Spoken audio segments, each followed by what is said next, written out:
This tutorial aims to introduce you to the page layout functionality within the Infigo front end of your storefront.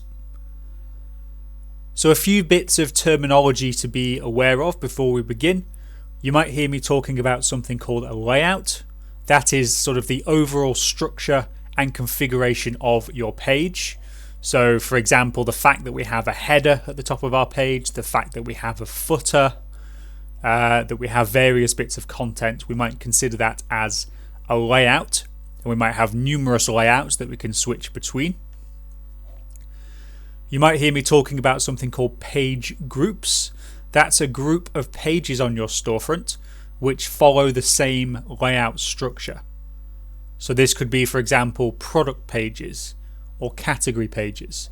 If you navigate to any of those pages when you're looking at your storefront front end, then you may find that their layout is all going to match, as you would most likely expect. You'd want consistency between your pages. You might hear me talking about a container. So this is an area within your layout, and it might include elements such as the header, the footer, or the main content. So for example, we've got some information for our header up here. This would be in the header container, and we could add more information to the header container. We could take information away from the header container. It just means that we can structure where things appear on our particular layout.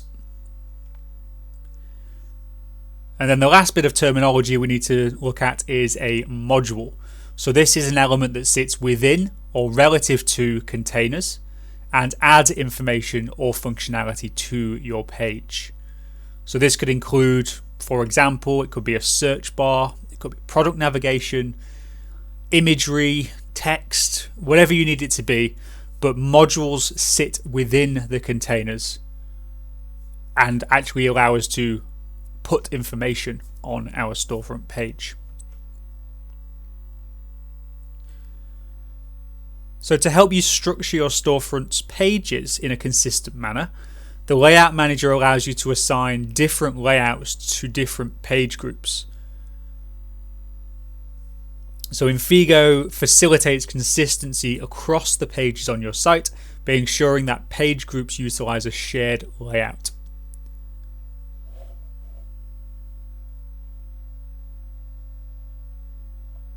So what we're going to do in this particular video is we're going to load two products that are on our storefront as separate tabs.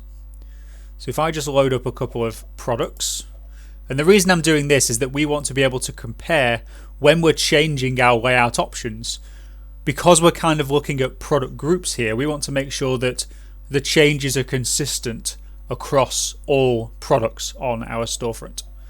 So if I load up this one here, maybe this one as well. So we'll see I've got one product and two products, which look very different but still follow the same general page layout.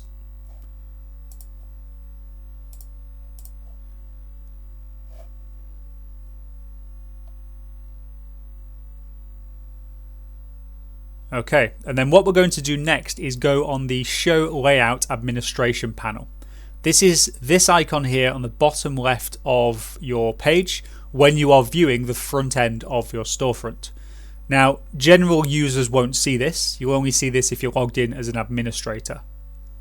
And if you click on this, you get this new panel appearing at the bottom of the screen, which has numerous bits of information. So on the left hand side we have the ability to select between our page layouts. This is what we're going to be focusing on in this particular tutorial. And then on the right hand side we have the ability to select between containers and add modules to containers, for example. That functionality will be covered in a different tutorial.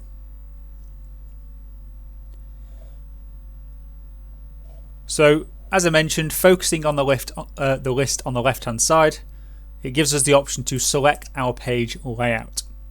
Now, Infigo provides you with a set of pre-created layouts, and you can see all the ones that are available by clicking on the drop-down list and those are all of our available layouts.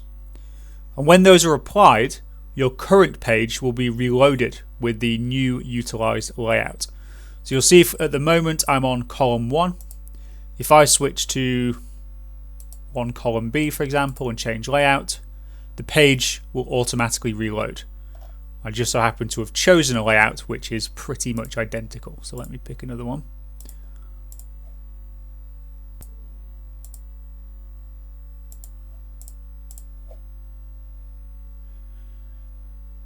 So there we go, for example. I've switched that to a 2-column layout, and you can see that the default configuration for my 2-column layout is to have all the information on the left-hand side, but I have my category search over on the left-hand side. And that's just how that layout is currently configured. Please do keep in mind that many of the layouts that are in this list, they have been left unconfigured. Hence why I was just clicking through a few of those there, and the layout wasn't really changing. They are basically awaiting your input. They serve as a blank slate for you to work with if you want to make your own custom layouts. We do also recommend sticking with any layout that begins with 1 column or 2 column, as these are the officially supported layouts at present.